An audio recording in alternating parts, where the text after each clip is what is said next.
নমস্কার, আমি আকাশ। পুরাণ পর্ব ইউটিউব চ্যানেলে আপনাদেরকে আবারও স্বাগত।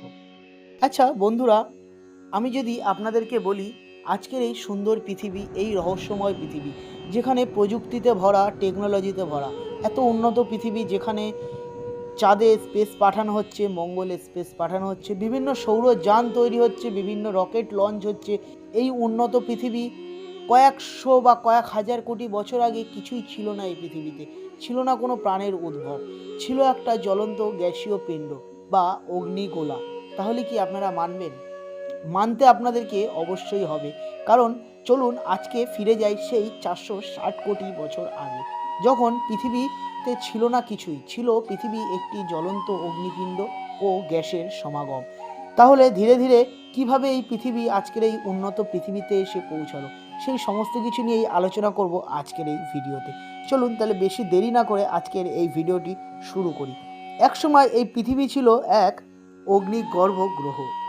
নদী, বন, প্রাণী, মানুষ কিছুই ছিল না। চারিপাশে শুধু আগুন, লাভা আর বজ্রপাতের গর্জন।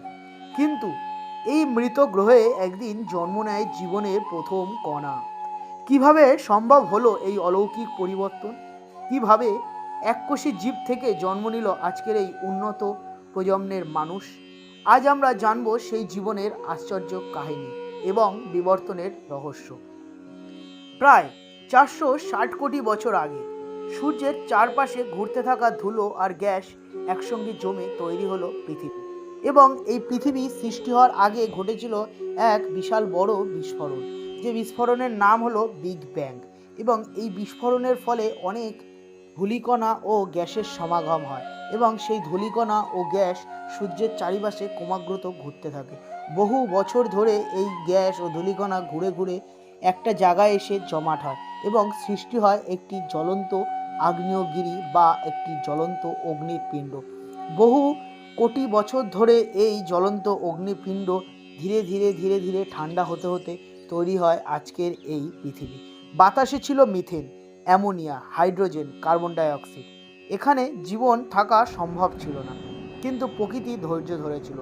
ধীরে ধীরে এই পৃথিবী ঠান্ডা হতে লাগলো, বাষ্প ঘনীভূত হয়ে মেঘ হলো, লক্ষ লক্ষ বছর ধরে বৃষ্টি পড়ে তৈরি হলো সমুদ্র। মানে পৃথিবী যে এতটাই গরম ছিল, সেই গরম ধীরে ধীরে বহু বছর ধরে বাষ্পে পরিণত হলো, এবং সেই বাষ্প যখন আকাশে উঠে গেল, সেটি ঘনীভূত হয়ে মেঘ আকারে বৃষ্টি পড়লো। কয়েক লক্ষ বছর ধরে এই পৃথিবীতে বৃষ্টি পড়েছিল, এবং সেই বৃষ্টির ফলেই এই পৃথিবীর মাটি ঠান্ডা হয়ে আজকের এই পৃথিবীতে পরিণত হয়েছিল। কিন্তু এই আজকের পৃথিবীটা পরিণত হওয়ার আগেও আরও অনেক ধাপ বাকি ছিল, সেই সমস্ত কিছুই আপনাদের সঙ্গে এক্ষুনি বলবো। এ তো ছিল পৃথিবী ঠান্ডা হওয়ার গল্প, কিন্তু সেই পৃথিবীতে প্রাণ কিভাবে এলো সেই সমস্ত কিছু চলুন জেনে নিই। বাষ্প ঘনীভূত হয়ে মেঘ হলো, লক্ষ লক্ষ বছর ধরে বৃষ্টি পড়ে তৈরি হলো সমুদ্র। এই সমুদ্রেই লুকিয়েছিল জীবনের বীজ। কিন্তু যে সমুদ্রটা তৈরি হয়েছিল এই পৃথিবীতে সেই বৃষ্টির ফলে, সেই সমুদ্রের মধ্যেই সৃষ্টি হয়েছিল প্রথম প্রাণের উদ্ভব ও প্রথম বীজ। সমুদ্রের জলের রাসায়নিক উপাদানগুলি একত্রিত হয়ে জন্ম নিল জীবনের প্রথম কোষ। মানে সমুদ্রের জলের ভিতরে যে রাসায়নিক পদার্থগুলো ছিল, তাই একসঙ্গে জমাট বেঁধে একটা প্রথম এককোষী কোষ জন্ম নিল। বিজ্ঞানীরা প্রমাণ করেছিলেন, মিলার ইউরি এক্সপেরিমেন্টে দেখা গেছে প্রাকৃতিক পরিবেশেই অ্যামিনো অ্যাসিড তৈরি হতে পারে। এই এককোষী জীবের ভিতরে ছিল ডিএনএ, জীবনের নীল নকশা যাকে বলা হয়।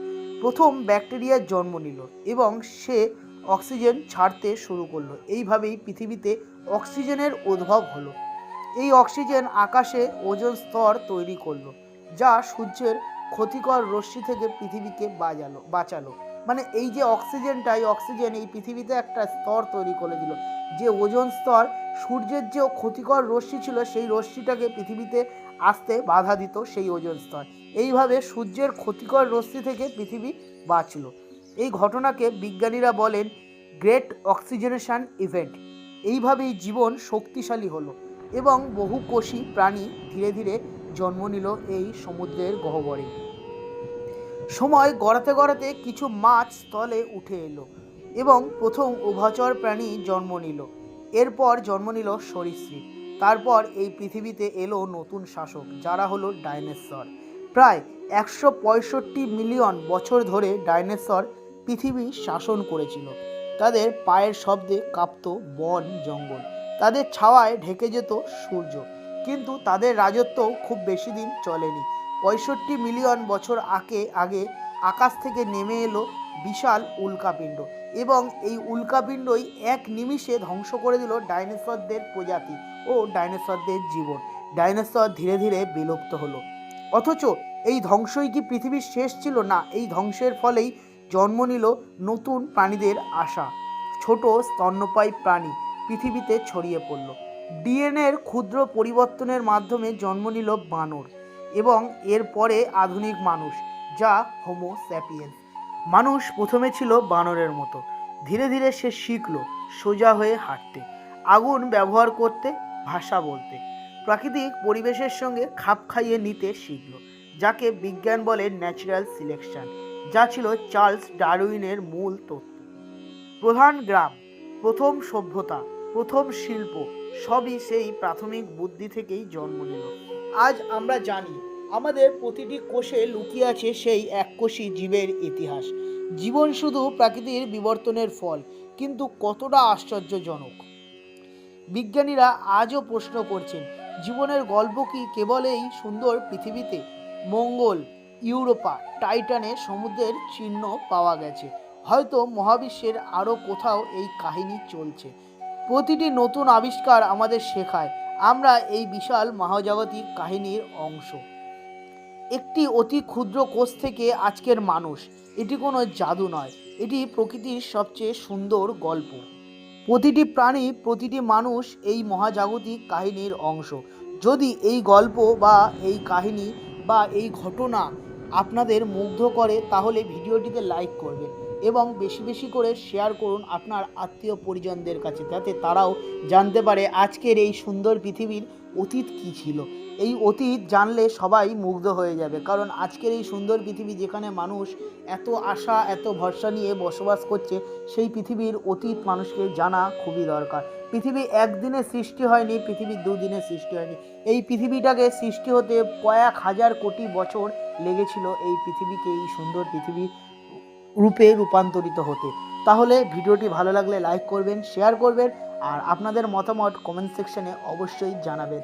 চ্যানেলে নতুন হয়ে থাকলে চ্যানেলটি অবশ্যই সাবস্ক্রাইব করবেন, কারণ আপনারা জানেন যে আমার এই চ্যানেলে আমি সর্বনিয়ত আধ্যাত্মিক, অজানা রহস্য, ধর্মীয়, ভক্তিমূলক কাহিনী নিয়ে আপনাদের সঙ্গে আলোচনা করি।